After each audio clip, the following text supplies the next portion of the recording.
श्रावण महिन्यात सुवासिनींनी न चुकता करा या 6 गोष्टी, अखंड सौभाग्य प्राप्ती होईल. श्रावण महिन्यात श्रावण सोमवार, मंगळागौरी व्रत आणि हरियाली तीज यांसारखे व्रत करून स्त्रिया त्यांच्या सुखी वैवाहिक आयुष्यासाठी आणि पतीच्या दीर्घ आयुष्यासाठी प्रार्थना करतात. श्रावण महिना हा महादेव आणि माता पार्वती यांच्या उपासनेचा महिना आहे. या महिन्यातच महादेव हे माता पार्वतीच्या तपश्चर्येने त्यांच्यावर प्रसन्न झालेले आणि त्यांच्याशी लग्न करण्यास तयार झाले होते. म्हणूनच भोलेनाथ आणि माता पार्वती या दोघांनाही हा महिना खूप प्रिय आहे. या महिन्यात माता पार्वती आणि महादेवाची उपासना केल्यास सर्व मनोकामना पूर्ण होतात.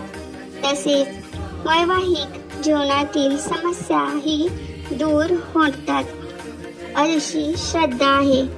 श्रावण महिन्यात श्रावण सोमवार, मंगळागौरी व्रत आणि हरियाली तीज यांसारखे व्रत करून स्त्रिया त्यांच्या सुखी वैवाहिक आयुष्यासाठी आणि पतीच्या दीर्घ आयुष्यासाठी प्रार्थना करतात. असे म्हणतात की श्रावण महिन्यात जर स्त्रियांनी दररोज या 6 गोष्टी केल्या तर देवी पार्वती त्या स्त्रियांवर खूप प्रसन्न होतात आणि स्त्रियांना अखंड सौभाग्य प्राप्त होते. 1. दररोज सकाळी स्नान केल्यानंतर शिवलिंगावर पाणी अर्पण करा. त्यानंतरच काहीतरी खा. संपूर्ण श्रावण महिनाभर हा नियम पाळल्याने महादेव आणि माता पार्वती यांचा आशीर्वाद आपणास प्राप्त होतो. महिलांबरोबरच पुरुषही हे व्रत पाळू शकतात. 2. बांगड्या. बांगड्या हा महिलांच्या शृंगाराचा एक महत्त्वाचा भाग मानला जातो. श्रावण महिना हिरवाईने भरलेला असतो. त्यामुळेच महिलांनी या महिन्यात हिरव्या बांगड्या घालाव्यात. यामुळे माता गौरी खूप प्रसन्न होतात.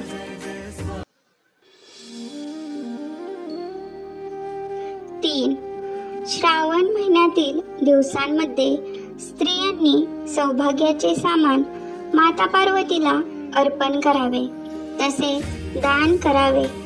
त्यामुळे माता पार्वती प्रसन्न होते आणि पतीला दीर्घायुष्यासह अखंड सौभाग्य प्रदान करते.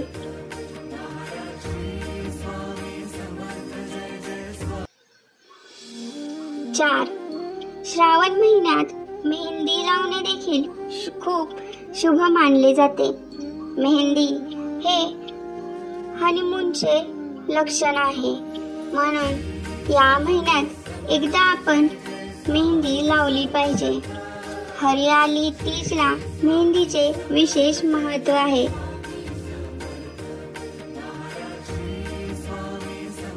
5.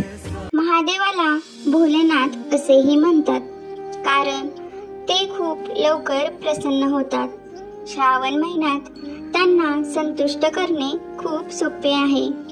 महादेवाचे सुख पाहून माता गौरी सुद्धा खूप आनंदी होतात.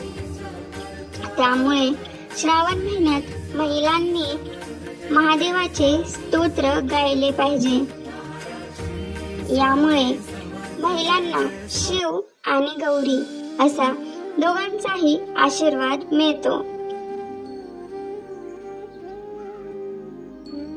6. श्रावण महिन्यात कोणत्याही प्रकारचे वादविवाद किंवा भांडणे टाळावीत. हा महिना आनंदाचा महिना आहे. महिनाभर महादेव आणि माता पार्वतीचे ध्यान केले पाहिजे. जर राग आला तर ओम नमः शिवाय या मंत्राचा जप करावा. यामुळे तुमचा राग शांत होईल.